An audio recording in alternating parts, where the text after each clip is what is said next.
Jesus is really on a roll this weekend for us. Weeds and wheat, mustard seed, yeast, all of these extraordinary images. And one of the things he's trying to teach us about is what it means to wait. Now, most of us dislike waiting, whether we're in traffic or at the grocery store or, God forbid, on the internet, waiting for it, and it doesn't come up in 2 seconds, and therefore something's wrong. I think part of our difficulty in this day and age is that technology works so rapidly that we never learn how to really sit and wait. Those of us of a certain age remember when you wanted to watch the TV, you turned it on and walked away for a few minutes so that the tubes could heat up enough, then you could actually get a picture. No more. No more. Everything is instant. And in one way, that's wonderful. Technology helps us. It keeps us moving. It keeps things going. And it is a gift from God in its own way. But Jesus in this gospel, giving us these wonderful images, is teaching us something about the weeds, the wheat, the yeast, the mustard seed, about time, that we have to put time into life and be okay with the waiting of it. And first of all, it seems to me that he's talking about you embrace the wait itself and don't think of it as something just negative and in the way and something to be pushed out as soon as possible, that we embrace that waiting. But there's more to it, that we have to grow in that waiting. We have to grow in patience, because we can wait, but we can wait stomping our feet and complaining. But perhaps Jesus is giving us another way to wait with patience and realize that maybe the wait itself is important. And finally, to trust in God's plan, that God knows well what's going on, and that we have to be able to trust him. Now, given the weeds and the wheat, let's pull that together for a moment. That if this means a battle between evil and good, our question should come up for us. Okay, am I supposed to wait and just let evil be around? Bad things happen to the world, to people I love, to myself. And Jesus never tells us that, and of course not. We're, though, not to be so quick to attack what is evil that we hurt what is good. And that's the tearing up of the weeds with the wheat, ruining the whole crop. It would be like saying, okay, this country somewhere is dangerous to us, therefore we bomb it off the face of the earth. The problem's done.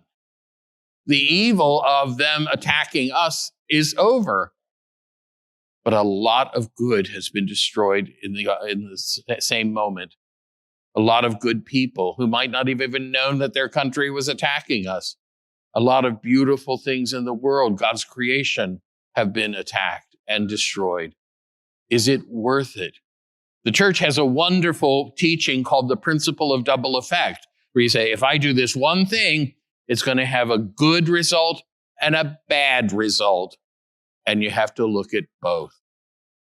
So he's teaching us to accept that wait, to grow in patience, and then to trust that God is part of this, that God has a plan, that God is watching over us. And so it comes down to us then saying, what are we supposed to do? How are we supposed to deal with this? Well, the first thing is you concentrate on the good rather than the evil that's around. How do I do what is good rather than worrying all the time about what is evil? We have to worry about it at times, but we begin with the good. How do I bring goodness into the world? How is my life chosen by God to bring particularly good things? How do I do it better? Then the second thing would be to say, how do I fight against evil? What can I do? What can't I do? And not to lose heart when evil doesn't disappear, because it will not. God lets us know that. Jesus certainly understood it, because even after his glorious resurrection, there was still evil in the world. Even the apostles were fighting one another at one point.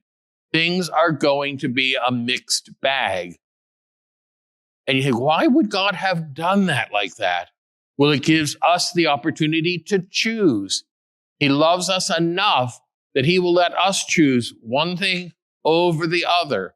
He counsels us choose this one thing which will bring the most good, but that the other is always going to be there. We're flawed. The world is flawed. It's okay to understand that, but focus on what is good. Finally, what we can do, besides trying to bring good into the world, fighting evil where we can, but not losing heart when it doesn't disappear, the third thing is to pray. To pray for wisdom from our first reading, wisdom and patience, realizing that things are not done instantaneously in the world, in our lives, in the history of humanity. We are not computers. We are not technological creations. We are God's children. And things sometimes, oftentimes, all the time, take patience, time, waiting, if you will. So we have this wonderful gospel filled with intense and beautiful images, which are counseling us, be okay. Things take time. We're going to experience good and bad. Focus on the good.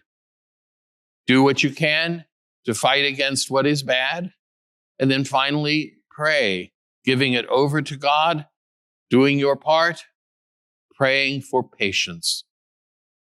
If we really accept that, then all of these wonderful teachings of Jesus come together for us a little bit more today. And they're telling us maybe waiting isn't so bad after all.